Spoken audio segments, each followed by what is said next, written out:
Assalomu alaykum aziz yurtdoshlar. Bugun men juda muhim masalani oddiy tilda tushuntirib beraman. Avgust oyida 1 million so'm atrofidagi pullar kimlarga berilishi, nima uchun ayrim odamlardan qaytarish so'ralayotgani, nega ba'zi hollarda pul kartadan yechib olinayotgani va bunday vaziyatda siz nima qilishingiz kerak?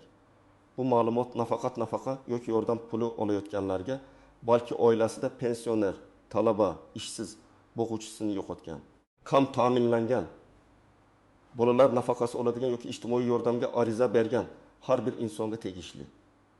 Men bu mavzuni vahima qilish uchun emas, aniq tushuntirish uchun ko'taryapman. Chunki ko'pchilik menga pul tushdi, keyin qaytar deyishyapti. Kartamdan pul yechildi.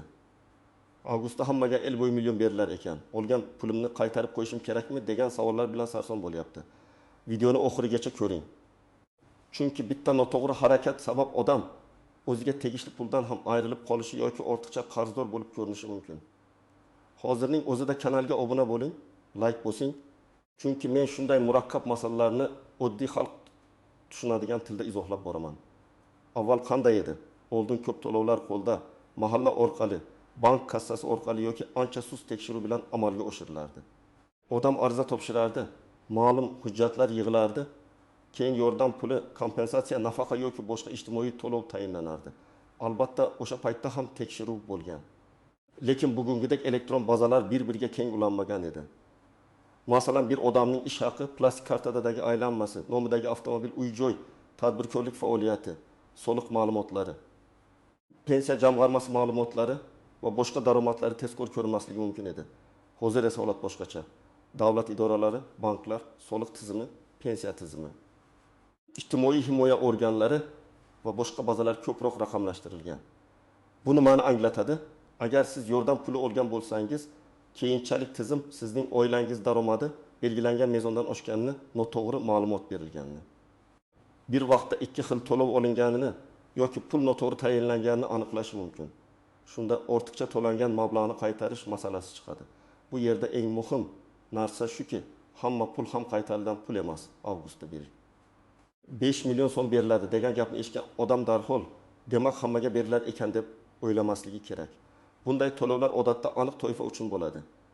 Kimdir bolalar nafaqasi oladi, kimdir moddiy yordam oladi, kimdir pensiya yoki nafaqa bo'yicha qayta hisob-kitobdan pul oladi, kimdir kompensatsiya oladi, kimdir avvalgi oylar uchun yig'ilib qolgan mablag'ni oladi. Shuning uchun men har doim aytaman, pul tushgan bo'lsa, birinchi savol bu pul nimaga tushdi bo'lishi kerak. Tezroq yechib olay emas. Bugun ko'plab to'lovlarda asosiy talab bu haqlilik. Ya'ni odam yoki oila haqiqatan ham shu yordamga muhtojmi? Hujjatlar to'g'rimi? Daromad yashirilmaganmi?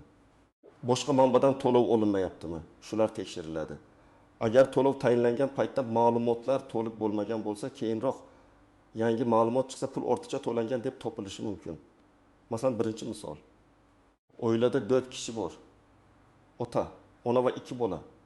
Ona bolalar nafaqasiga ariza beradi. Ariza topshirgan paytda ota rasman ishsiz ko'ringan, onaning ham daromadi yo'q. Tizim oilani kam ta'minlagan deb topadi va oyiga 5 million so'm atrofida yordam tayinlanadi. Lekin keyin soliq bazasida otaning bir korxonada ishlagani, oyiga 4 million so'm maosh olgani ko'rinib qoladi.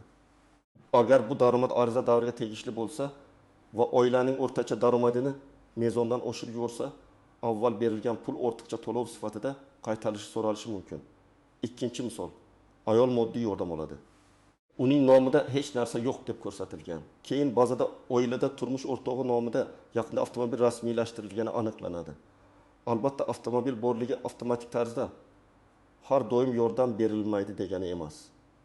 Lekin ayrim ijtimoiy to'lovlarda mol-mulk mezonlari bor. Agar mezonga mos kelmasa, tayinlangan yordam bekor qilinishi yoki ortiqcha olingan qismi qaytarilishi mumkin. Uchinchi misol, pensionerga avgustda 1 million so'm tushdi. U buni yangi yordam puli ekan deb o'yladi. Aslida esa bu pensiya qayta hisob kitobi bo'lishi mumkin yoki oldingi davr uchun qo'shimcha to'lov bo'lishi mumkin yoki aksincha texnik xatolik bilan tushgan mablag' bo'lishi mumkin.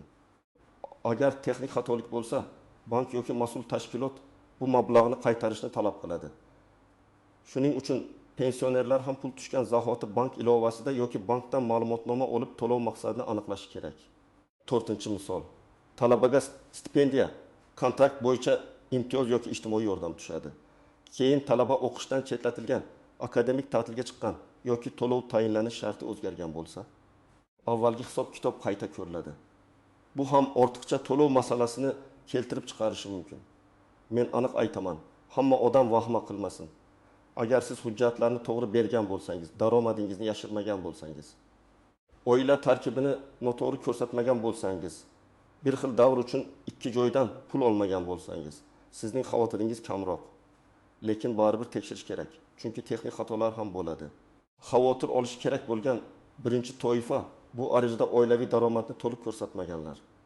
Masalan, erim ishlamaydi deb yozilgan, lekin u norasmiy emas, aslida rasmiy ishlagan bo'lsa yoki o'g'lim alohida yashaydi deyilgan. Lekin ro'yxatda oila tarkibida turgan bo'lsa va uning daromadi tizimda ko'ringan bo'lsa, bunday holatda ijtimoiy yordam hisob-kitobiga ta'sir qilishi mumkin. Ikkinchi toifa bu bir vaqtda bir nechta to'lov olganlar. Masalan, bola uchun bir joydan nafaqa, boshqa dasturdan moddiy yordam, yana bir tashkilotdan kompensatsiya olingan bo'lishi mumkin. Buning hammasi noqonuniy degani emas. Lekin ayrim to'lovlar bir-birini istisno qiladi. Ya'ni siz bittasini olsangiz, ikkinchisini olish huquqingiz bo'lmasligi mumkin. Odamlar ko'pincha buni bilmaydi, ariza topshiradi, pul tushadi. Keyin esa noto'g'ri to'langan deb qaytarish so'raladi. Uchinchi toifa bu bank kartasiga begona yoki tushunarsiz pul tushgan odamlar. Agar kartangizga ijtimoiy to'lov, kompensatsiya, qayta hisob subsidiyaga oid to'lov yoki boshqa nom bilan pul tushsa, lekin siz ariza bermagan bo'lsangiz, darhol sababini aniqlang. Ba'zan familiya, karta raqami, hisob raqami yoki tizimdagi bog'lanishlarda xatolik bo'lishi mumkin. Tushgan pulni ishlatib yuborish keyinchalik qarzdorlikka olib keladi. To'rtinchi toifa bu yaqinda ishga kirgan, yangi daromad manbai paydo bo'lgan yoki mulk sotib olganlar. Masalan, siz yanvarda yordamga ariza berdingiz, fevralda tayinlandi, martdan pul ola boshladingiz. May oyida ishga kirdingiz. Lekin bu haqda mas'ul organga xabar bermadingiz.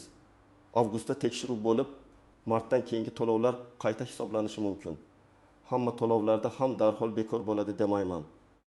Lekin xabar berish majburiyati bo'lgan hollarda muammo chiqadi. Agar sizga pul rasmiy qaror asosida tushgan bo'lsa, bank ilovasida to'lov maqsadi aniq ko'rinsa, mahalla yoki ijtimoiy himoya organi sizga tayinlov haqida ma'lumot bergan bo'lsa va sizning hujjatlaringiz to'g'ri bo'lsa, ertaga kartamdan hammasini yechib olishadi deb qo'rqib o'tirmang. Lekin men baribir bitta narsani maslahat beraman. Har bir tushgan to'lov bo'yicha screenshot, SMA, bank ko'chirmasi va tayinlov hujjatini saqlab qo'ying. Masalan, oilaga avgust oyida 1,1 million so'm tushdi. Bu bolalar nafaqasining bir oylik summasi bo'lishi mumkin yoki 2 oy uchun yig'ilgan qismi bo'lishi mumkin. Agar siz ariza topshirgansiz, qaror chiqqan, bolalar soni va yoshi bo'yicha summa shunga yaqin bo'lsa, bu odatiy to'lov bo'lishi mumkin. Bunday holatda birinchi ish bankdan emas, to'lovni tayinlagan organdan aniqlashtirishdir. Yana bir misol, pensionerga qo'shimcha to'lov tushdi. Pensiya miqdori oshirilgan bo'lsa yoki qayta hisob-kitob qilingan bo'lsa, bir necha oy uchun farq bir yo'la tushishi mumkin. Odam nima uchun 20 million tushdi deb hayron bo'ladi. Aslida bu qonuniy farq bo'lishi mumkin. Shu sababli har qanday pulni avtomatik tarzda xato pul deb ham, meniki ekan deb ham qabul qilmaslik kerak. Hujjat bilan tekshirish kerak. Endi eng og'riqli savol, kartadan pul o'z-o'zidan yechilishi mumkinmi? Ha, ayrim hollarda mumkin. Lekin bu har doim ham kimdir noqonuniy yechib oldi degani emas. Kartadan pul yechilishining bir nechta sababi bo'ladi. Birinchisi, bank krediti yoki qarzdorlik bo'yicha avtomatik yechim. Agar siz bankdan kredit olgan bo'lsangiz, kredit shartnomasida qarz to'lovi karta hisobidan yechilishi ko'rsatilgan bo'lishi mumkin. Sizga ijtimoiy to'lov tushgan bo'lsa ham, bank ayrim hollarda qarzdorlik uchun ushlab qolishi mumkin. Lekin ijtimoiy to'lovlarning ayrim turlari bo'yicha ushlab qolish cheklangan yoki taqiqlangan bo'lishi mumkin. Shuning uchun bankdan yozma izoh talab qilish kerak. Qaysi asosda, qaysi shartnoma bo'yicha qancha summa yechildi? Ikkinchisi, ijro hujjatlari. Agar sizda aliment, jarima, soliq qarzi, sud qarori yoki boshqa majburiy undiruv bo'lsa, majburiy ijro byurosi orqali karta hisobidan pul ushlanishi mumkin.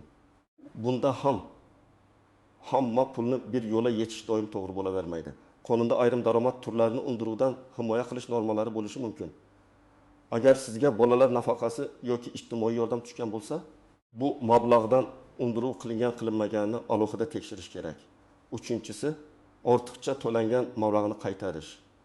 Mas'ul tashkilot noto'g'ri to'langan pulni aniqlasa, avval xabarnoma yuborishi, qarzdorlikni tushuntirishi, qaytarish tartibini ko'rsatish kerak. Ba'zan odamga telefon qilinadi, ba'zan SMS keladi, ba'zan rasmiy xat beriladi. Men bunday vaziyatda faqat telefon gapiga ishonmaslikni maslahat beraman.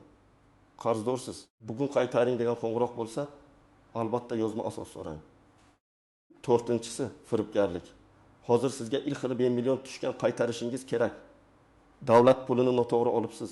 Kartangiz blok bo'ladi. Kod ayting, qarzni yopamiz degan aldovlar ham ko'paygan. Hech qachon SMS kodini, karta PIN kodini, bank ilovasi parolini, tasdiqlash kodini hech kimga aytmang. Haqiqiy davlat organi yoki bank xodimi sizdan SMS kod so'ramaydi. Agar kod so'rasa, bilingki bu xavfli signal. Bu masalada eng nozik joy shuki, har bir to'lovning o'z qoidasi bor.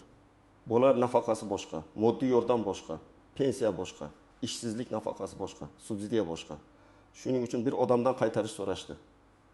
Demak, hammadan so'rashadi degan xulosa noto'g'ri. Men ko'p ko'radigan xato shuki, odamlar qo'shnisining holatini o'ziga solishtirib qaror qiladi. Aslida bitta mahallada yashagan ikki oilaning huquqi turlicha bo'lishi mumkin. Masalan, ikki oilada ham ikkitadan bola bor. Birinchi oilada ota rasman ishlamaydi, ona ham daromadsiz, nomida mulk yo'q, bank aylanmasi katta emas. Ikkinchi oilada esa ota yakka tartibdagi tadbirkor, oyga 8 million so'm aylanma qiladi. Onaning nomida avtomobil bor. Tashqaridan qaraganda ikkisi ham ikki bolali oila, lekin ijtimoiy to'lov mezonida natija boshqacha bo'ladi. Yana bir istisno, ayrim pul tushumlari daromad sifatida hisoblanmasligi mumkin. Masalan, qarindoshdan bir martalik yordam kelgan bo'lsa, bu har doim doimiy daromad degani emas. Lekin bank kartasida muntazam ravishda har oy 3 million, 4 million, 3 million so'm aylanma bo'lsa, tizim buni tekshirishi mumkin. Siz bu qarzim edi, qaytarishdi deyishingiz mumkin, lekin buni isbotlash kerak bo'ladi. Shuning uchun katta summalar bo'yicha izoh berishga tayyor bo'ling. Yana bir nozik masala bu ro'yxat va haqiqatdagi yashash joyi. Oila tarkibi ko'pincha ro'yxatdagi ma'lumotlar asosida ko'riladi. Masalan, farzand boshqa shaharda ishlaydi, lekin ro'yxatdan chiqmagan. Uning daromadi oilaning umumiy daromadiga qo'shilib ketishi mumkin. Siz u biz bilan yashamaydi desangiz, buni tasdiqlovchi hujjat kerak bo'ladi. Ijara shartnomasi, ish joyidan ma'lumot, boshqa manzilda yashashini tasdiqlovchi hujjatlar va hokazo. Endi amaliy qismiga o'tamiz. Agar sizga pulni qaytaring deyishsa, birinchi navbatda shoshilmang. Men qaytarmang demayapman. Men asosini bilmasdan qaytarmang deyapman. Chunki ba'zan haqiqatan ham ortiqcha pul to'langan bo'ladi. Uni qaytarish kerak. Ba'zan esa xatolik bo'ladi, odamdan noto'g'ri talab qilinadi. Birinchi qadam, yozma asos so'rang. Qaysi tashkilot pulni qaytarishni so'rayapti? Qaysi qaror yoki hisob-kitob asosida? Qaysi davr uchun? Qancha summa? Nima sababdan ortiqcha to'lov deb topilgan? Shular yozma ko'rinishda bo'lishi kerak. Telefon orqali aytilgan gap, Telegramdagi ovozli xabar yoki mahalladan aytishdi degan gap yetarli asos emas. Ikkinchi qadam, bank ko'chirmasini oling. Bank ilovasidan tushumlar va yechimlar tarixini yuklab oling yoki bank filialidan hisob varaq bo'yicha ma'lumotnoma so'rang. Unda sana summa to'lov yuboruvchi to'lov maqsadi ko'rinishi kerak. Masalan, 5 avgust kuni 1 million 500 ming so'm tushgan, 7 avgust kuni 700 ming so'm yechilgan. Siz aynan shu ikki operatsiya bo'yicha izoh so'rashingiz kerak. 3-qadam, tayinlov hujjatini tekshiring.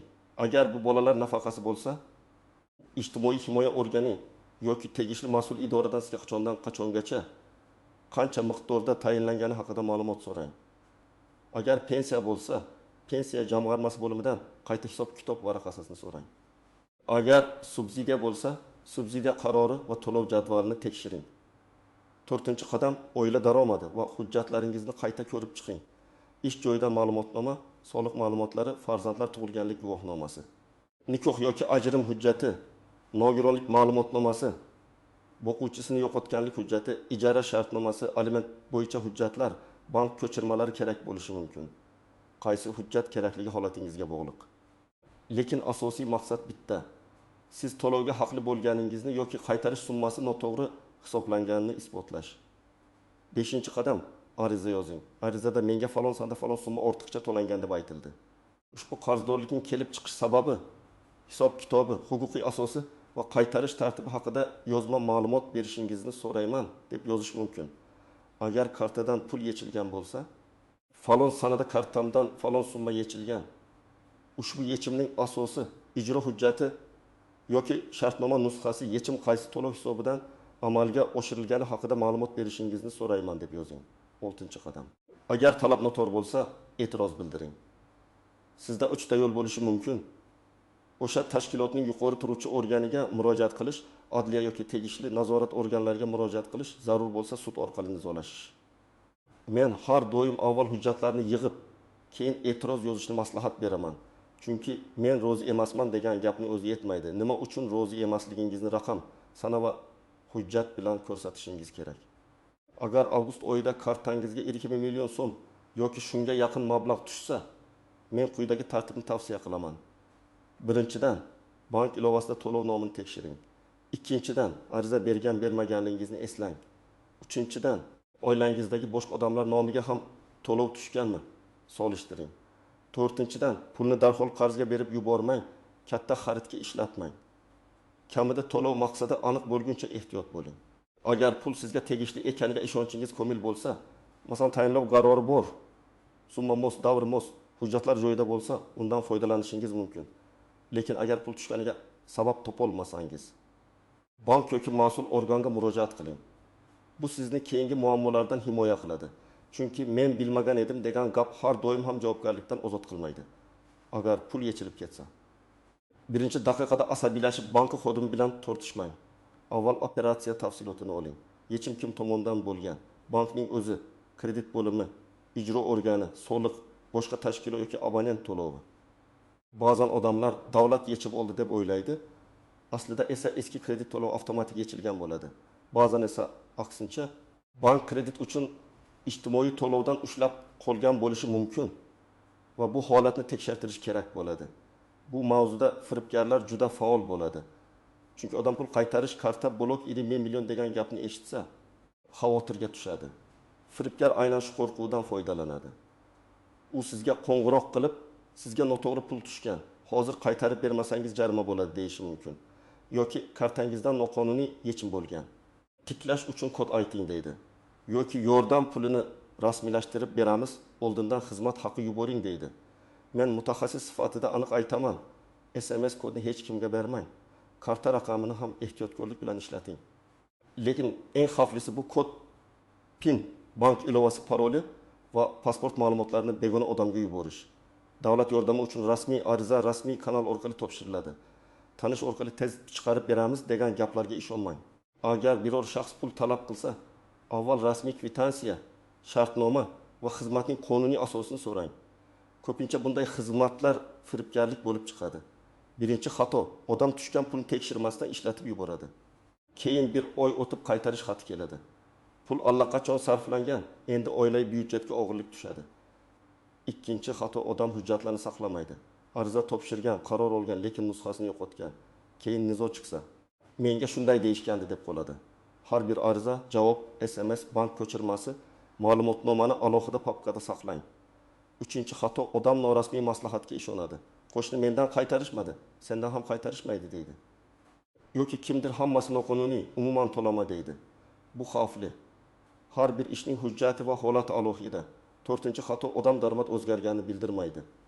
Agar siz ijtimoiy yordam olayotgan bo'lsangiz va oilada katta o'zgarish bo'lsa, masalan, ishga kirish, nikoh, ajrim, farzand tug'ilishi, ro'yxat o'zgarishi, nogironlik holati o'zgarishi, mulk sotib olinishi. Buni qaysi hollarda xabar qilish kerakligini aniqlang. Xabar bermaslik keyinchalik ortiqcha to'lovga sabab bo'lishi mumkin. 5-xato. Odam rasmiy javob olmasdan pul qaytaradi. Kimdir telefon qilib hisob raqam beradi, odam qo'rqib pul o'tkazadi. Keyin bu firibgar bo'lib chiqadi yoki pul noto'g'ri joyga ketadi.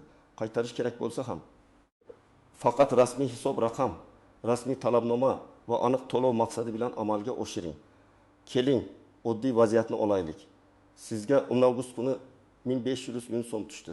10 avgust kuni mahalladan yoki boshqa joydan bu pul ortiqcha. Qaytarasiz deyishdi.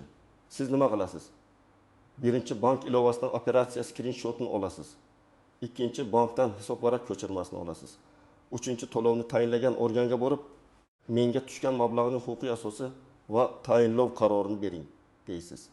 To'rtinchi, agar qaytarish talab qilinsa, ortiqcha to'lov hisob kitobini yozma ravishda bering deysiz. 5-uyga kelib hujjatlarni solishtirasiz. Oila tarkibi, daromad, ariza sanasi, to'lov davri, summa. 6. Agar rostdan ham ortiqcha bo'lsa, bo'lib qaytarish imkoniyati bormi? Shuni so'raysiz. Chunki ba'zi holatlarda odam bir yo'la to'lay olmasa, to'lov jadvali masalasini ko'tarishi mumkin.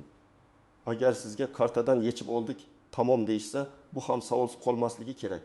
Siz qaysi asos bilan deb so'rashga haqlisiz. Agar bu kredit bo'lsa, shartnoma bandini ko'rsatsin.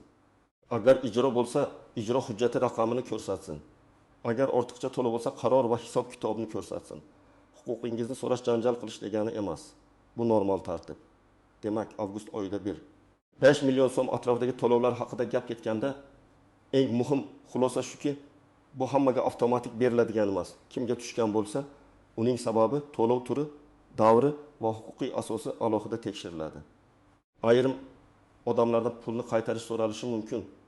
Agar ortiqcha to'lov, noto'g'ri ma'lumot, mezonga mos kelmasligi yoki texnik xatolik aniqlansa, kartadan pul yechilsa, darhol bank ko'chirmasi. Yechim asosi va rasmiy hujjatni talab qilish kerak. Men sizga eng muhim maslahatni yana bir bor aytaman. Tushgan pulni tekshiring, hujjatlarni saqlang, telefon orqali aytilgan gapga ishonib pul o'tkazmang. SMS kodni hech kimga bermang. Qaytarish talab qilinsa yozma asos so'rang. Shunda siz o'zingizni ham, oilangiz pulini ham, huquqingizni ham himoya qilasiz. Agar sizga ham avgustda shunday pul tushgan bo'lsa, yoki sizdan qaytarish so'rashgan bo'lsa, izohlarda yozing. Qaysi viloyat qancha summa, qanday izoh berishdi? Men keyingi videolarda eng ko'p uchrayotgan holatlarni alohida tahlil qilib beraman. Videoga like bosing, kanalga obuna bo'ling va yaqinlaringizga ham yuboring. Chunki bu ma'lumot hozir juda ko'p oilaga kerak bo'lishi mumkin.